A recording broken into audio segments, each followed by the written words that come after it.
So, Frank, your forthcoming book is speaking about the identity, and for a while, identity is always discussed, but there were always discussion between the economic issues of why the people are disappointed, but you kind of claiming that it was underestimated. So, what the main concept? What the main idea? The idea behind identity, the modern concept of identity, is that I have a true self that's hiding deep within me, and other people don't recognize it. Other people don't accord my real self the dignity that it really deserves. One of the first forms of identity was nationalism. And so, for example, Serbia was buried within the Austro-Hungarian Empire, and so Serbian nationalists felt we're not recognized as a people, as a community, and they demanded recognition. They demanded independence and recognition. And I think that this is what drives a great deal of modern politics, is this demand for the recognition of one's hidden dignity. I think it's what's underlying Islamism. People feel that Islam is being disrespected and needs to be respected. I think nationalists feel that way, and I think within democracies, individual groups want to be recognized, as well in the United States as African Americans, or as women, or as LGBT, or any number of other categories. And I think this is what a lot of our politics is about. It's the struggle for recognition. How it could be? So, what could be this demand? What kind of recognition? What would be the answer for that? Well, I think it's, first of all, that you not be invisible. So many of the problems of this kind of person, someone that lives out in the countryside, someone that's losing a job in a deindustrialized town, nobody pays attention to them. The government doesn't offer them any services. The government doesn't act like they're, real human beings. And the elites don't speak about these people with respect. And I think that's part of what drives the anger. And is it the part of the populism, or then how you also explain the modern populism? What is exactly? Because this word is very general, so everybody uses that. But if we speak about as a political concept today, which people would like to confront, so you need to know what exactly you're confronting, besides like doing impossible. Well, there are several parts of it. So the part that's related to identity is that especially in a lot of developed democracies in Western Europe, in the United States, other places, there's been a tremendous amount of immigration. So there's a lot of people who are culturally different.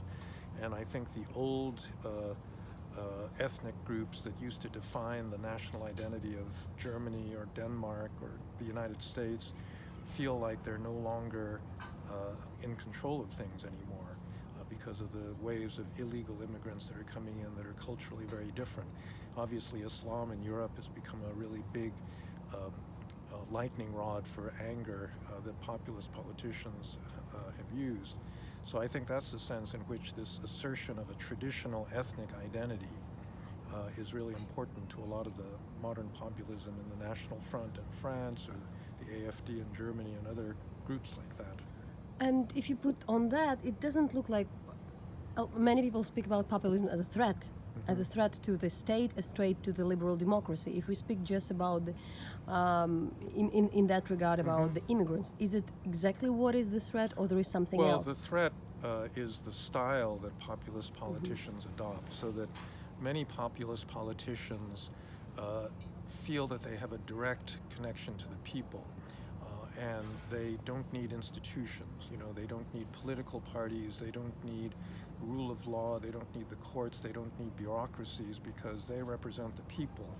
And when any of these check and balance institutions get in their way, they want to smash the institutions. And so in Hungary and Poland, for example, both of those countries, the populist party that came to power has tried to undermine the judiciary by reducing its independence. They've attacked the media. They don't like criticism. And all of these institutions, I think, are important for the maintenance of a real liberal democracy. And how to build this discussion regarding the all these issues of identity? If we speak, for instance, about immigration, because there is a limit when you really have immigration and there is a racism. There is a limit of what you can accept and have to. So where are these borderlines? Well, so I think, first of all, you can't have a democracy if the people are not sovereign. And one of the areas where they should be sovereign is in controlling who the people are. And so they have a right to control their borders and to decide who's a member of their community and who isn't. Now, what we'd like in a modern democracy is that that choice be open. You know, it be tolerant of people that are different ethnically and culturally, as long as they accept the basic political tenets and ideals of their society. You know, things like rule of law, or, you know, basic principle of equality. And as long as you have that kind of a civic identity, I think it's critical, because societies need to be bound together by common shared values. If people can't communicate, if they can't deliberate and discuss, if they don't feel that they're part of the same community, even if they disagree on specific issues, then you're not going to have a democracy. And that's what I think the threat is that's posed by identity. So what would be the answer to that? Well, I think you need a national identity. So national identity is oftentimes identified as bad because it's associated with Nazism and the extreme forms that nationalism took in the first half of the 20th century. But I think there's also a good liberal form of identity as well that accepts the diversity of people. It's not exclusive, it's not aggressive, but it does say, yes, we are a democratic community, we have shared ideals and political values, and as a community we need to support them. And therefore it's integrative rather than, you know, dividing people according to race, ethnicity, you know, historical condition, and so forth. Would you give examples? And as you also introduced in the concept of civil nationalism, really how it differs from nationalism? Well, in modern world, you know, not in classical, like not how it differs from the nationalism of the 20th century, but today. Well, so for example, I think both the United States and France are examples of countries that have a sense of civic nationalism.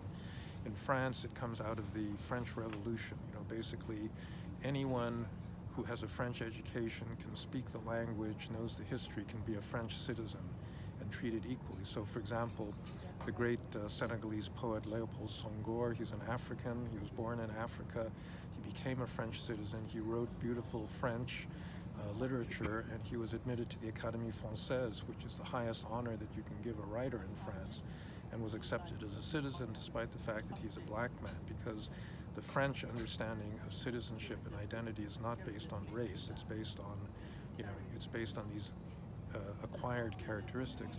And I think in the United States, the reason, you know, we're a hugely diverse society. You know, my grandfather came from Japan more than 100 years ago and settled, and his son became a citizen, I'm a citizen, and the country treats us, you know, like any other American coming from other parts of the world. And so that's what I think it means to have a civic identity that is democratic, consistent with democratic values, but yet binds people together into a single political community. But would you observe that in particular this civic nationalism is kind of substituted with a different kind of nationalism in the US? Well, I think in particular with the current development. Well, I think it's being threatened. I think that a lot of Donald Trump supporters are white nationalists. But the problem is also on the left as well, because a lot of you know, groups, more progressive groups, also feel that, you know, the United States represents racism or colonialism or, you know, other bad things, and they don't want to be part of this national community. So I think the left and the right both participate in this dissolving of a civic national story, and I think, you know, what we need to do in the United States is to try to put that back together. So do you really see now, observe, if you're speaking about the modern populism, recent kind of the elections which were coming in France and even in Austria, there where we can see this kind of things when there were not like parties who won against the far right, they kind of elaborated something, elements of this civic nationalism. So how does it represent itself in the political right, in the media? What is this narrative, or what could be the narrative? Well, I think, you know, it it's reflected in taking pride in your country, in being willing to assert that you have a set of values that you think is better than than other people's values, because it is liberal, because it is open and tolerant and democratic. I think that a civic nationalist emphasizes what people hold in common rather than emphasizing what keeps them apart, especially when what keeps people apart is something like race or ethnicity, because that's the way you're born. You can't change your ethnicity. On the other hand, you can change your civic identity. You can say, yes, I do sign up for the values of this society, and I do want to be in a common political order with my fellow citizens.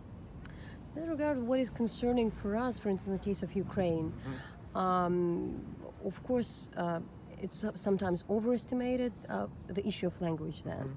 So what we somehow have, that there is this strong demand, like you need to know Ukrainian. It's not like I'm arguing without anything, but that could be exclusive. So maybe what do you think, what are the concerns?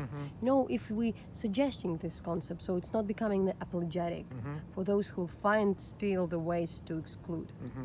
Well, you need to have common cultural values, and oftentimes language is one of those values that people hold in common. I mentioned this in regard to France. On the other hand, if you have a country like Ukraine, in which Ukrainian is not a universal language, in which people are attached to Russian and other languages, it does become a divisive issue. And so I don't want to give Ukraine advice on this particular sensitive issue, but I think that it would be a mistake to force Ukrainian, for example, on everybody, or to make it an exclusive language, because that actually is not something that's going to unify the different people that live in the society. So would it be like the idea that the civic nationalism is rather unity regarding some values, more than on around some cultural kind of heritage? Well, it's a little bit hard to know where the values begin and culture ends, because the two are very much related. And so in many respects, shared values are a culture. It is a common culture. Sometimes culture comes out of things that can't be changed very much, like the religion one was born in. But that in some societies is the basis of shared values. But I think that given the real divisions that exist in many contemporary democracies, it's important to construct the shared values around liberal ones, meaning things like the rule of law that can be shared by people even if they have different cultural backgrounds. And speaking about the populism, a lot of the populists today, they're really taking this idea, not just like being distrustful of the elite, but in particularly the idea of anti-corruption. And they all present themselves as the corruption fighters. And I would remember, for instance, that what we often forget, that Alexander Lukashenko in Belarus was an anti-corruption fighter. He used to run the committee, anti-corruption committee in the Belarusian kind of parliament when he got in power. So how we really, at the same time, there was this kind of liberals who doing this anti-corruption fight globally. It's like there is a huge global campaign. So really how you deal with that, where also you see this concern, and like when we all have to stand against corruption, but we definitely see the really people who are very eloquent in also fighting the corruption, like also in Poland. The peace had come to power with anti-corruption fight, telling that that government used to be corrupt. Well, look, in the long run, the only way you can fight corruption is with a real rule of law, meaning an independent judiciary that can prosecute people that are accused of corruption, that is separate from government power. That's the only long-term solution to the problem of corruption. And most of these populists don't want that. They don't want an independent court system. They don't want anyone that's going to accuse them of corruption. And therefore, what they're doing is using corruption as a political weapon against their opponents. And so it's a weapon that only points in one direction. It points at their opponents. It doesn't point back at them. whereas a true rule of law is something that applies the same to everybody. So would it be in that regard, like if we're speaking about the like anti-corruption fighters, the idea that it's rather than kind of punishing the elite or the punishing the people who are corrupt, on changing the narrative to building the institutions? Yeah, I think it's important that the focus be on the rule of law. An impartial rule of law is really what you want, and that's really the only solution to corruption.